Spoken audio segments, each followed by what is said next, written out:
Fala aí pessoal, tudo bem com vocês? Bem-vindos a mais uma aula da arte atuarial. Hoje nós vamos falar sobre um gráfico chamado de box plot, também conhecido como gráfico de caixa. Eu vou explicar para vocês melhor do que se trata para quem ainda não conhece.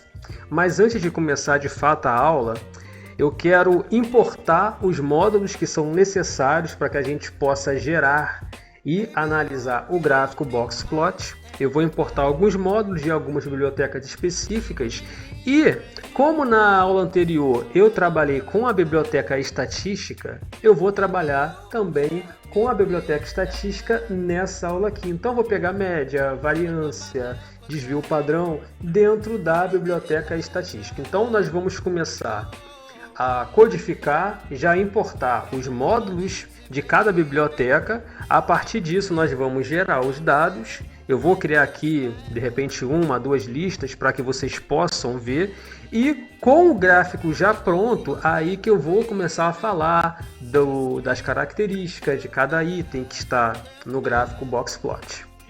Beleza? Percebam aqui o seguinte: se eu digitar 3 caracteres, já vai aparecer o recurso de autocompletar e a gente pode utilizar. Então, da matplotlib, nós vamos importar, que a gente já conhece, né, o pyplot. Eu vou importar apenas como F. Na última aula eu importei como FG. Hoje eu vou compactar mais ainda, vou importar somente como F. Vou fazer agora uma coisa muito interessante que eu acredito que eu ainda não fiz. Vou copiar e colar. Eu preciso chamar o módulo que ele está dentro de outro módulo, que é o boxplot. Então esse pyplot aqui, ele agora vai passar para cá. Eu vou dar um ponto pyplot e eu vou importar o boxplot. Vou importar ele como BP.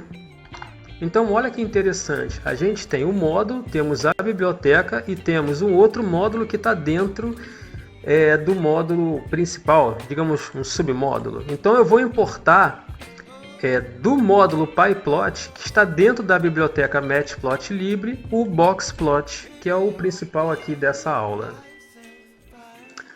Da biblioteca estatística, coloquei os 3 caracteres, já apareceu. Nós vamos importar a mediana. Eu vou colocar aqui como MD para ficar mais fácil. Vou copiar e colar. Eu vou importar também a variância e o desvio padrão. Então, variance as var, ou seja, vou importar como var para a gente poder calcular a variância. E o desvio padrão eu vou importar simplesmente como dp. Já vou rodar para saber se tem algum erro de digitação. Acredito que não, porque a gente está conferindo. Não tem nenhum erro de digitação.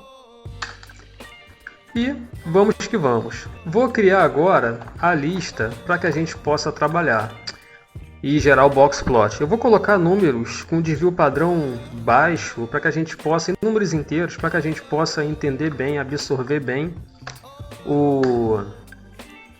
todo o conceito e como a gente utiliza o boxplot.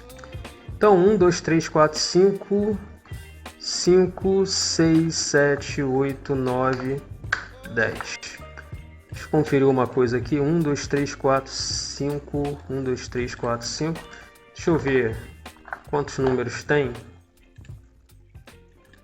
Len. Tem 11. Então, agora eu vou dividir isso aqui em 2 partes. Vou chamar de N1 e N2.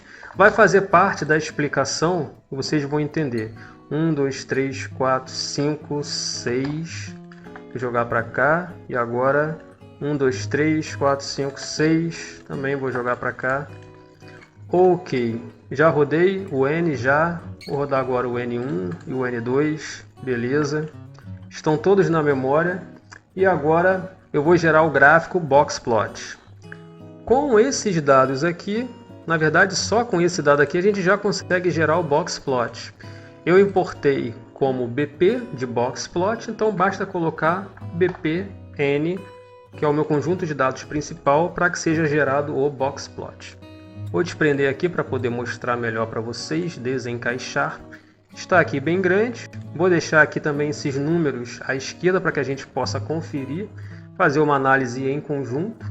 E vocês já podem perceber que o Boxplot é um gráfico que é uma ferramenta estatística gráfica para representar e ilustrar o que? Um conjunto de dados. Esses dados aqui eu coloquei à esquerda e atribuí a variável aleatória n.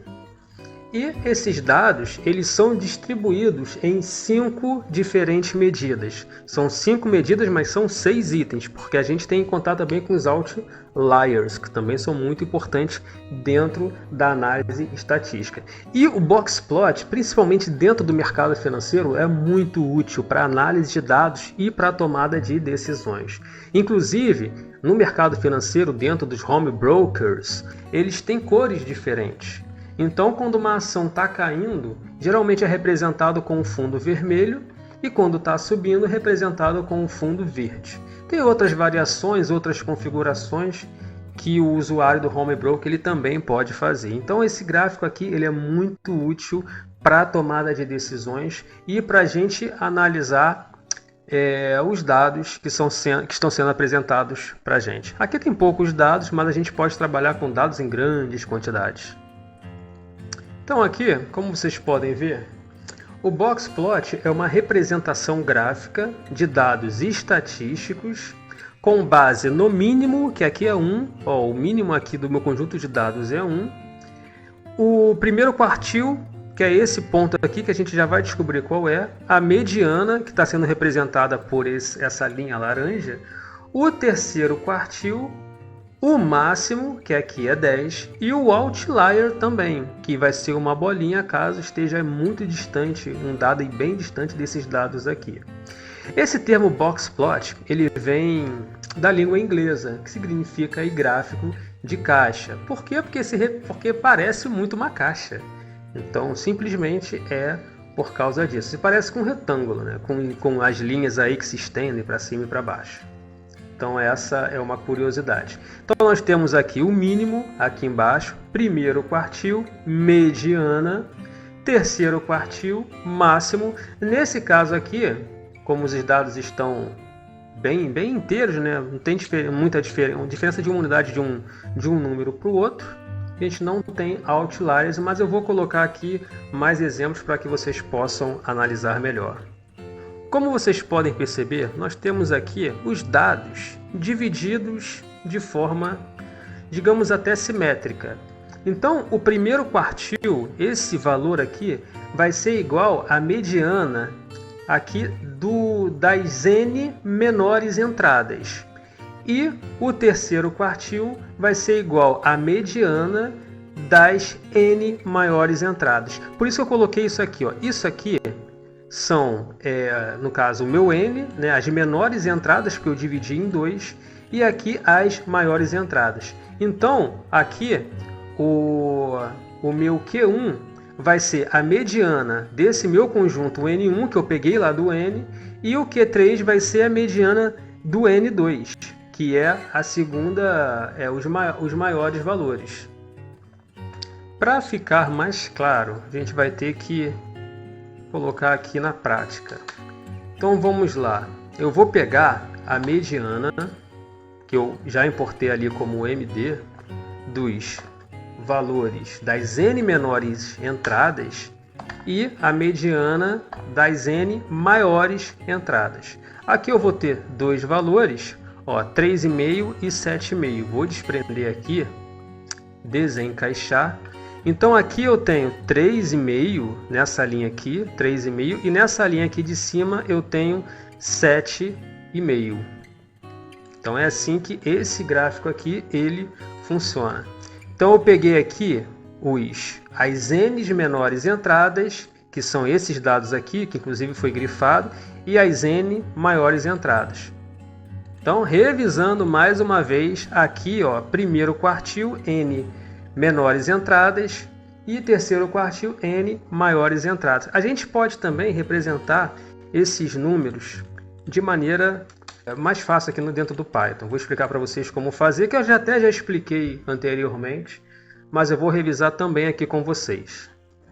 Como vocês podem perceber aqui, a gente tem n menores entradas e n maiores entradas. Inclusive, são n menores valores e n maiores valores por coincidência. Mas a gente pode representar isso através de índice também. Eu expliquei para vocês, né, que a gente coloca a variável, abre o colchete e separa, coloca o intervalo entre dois pontos. Qual é o intervalo que eu quero? Quero o item de índice 0, que é o primeiro, até o sexto item. E vai ser apresentado, vou clicar no F9, vai ser apresentado aqui o mesmo conjunto de dados que tem aqui. Então a gente sabe que o índice começa no 0. Então, para representar o outro conjunto de dados, como eu quero o sexto item é o 5, né? Porque começa no 0. Então 5 até o final. Eu não vou colocar nada porque vai dar no mesmo. Vou rodar aqui e nós temos aqui, ó, 5, 6, 7, 8, 9 e 10, que é o mesmo conjunto de dados que a gente tem aqui. Então é outra forma também da gente separar esses dados. Eu poderia depois pegar isso daqui, ó, copiar e jogar lá para o N1, pegar aqui, copiar e jogar ali para o N2. Então é uma outra forma da gente fazer isso.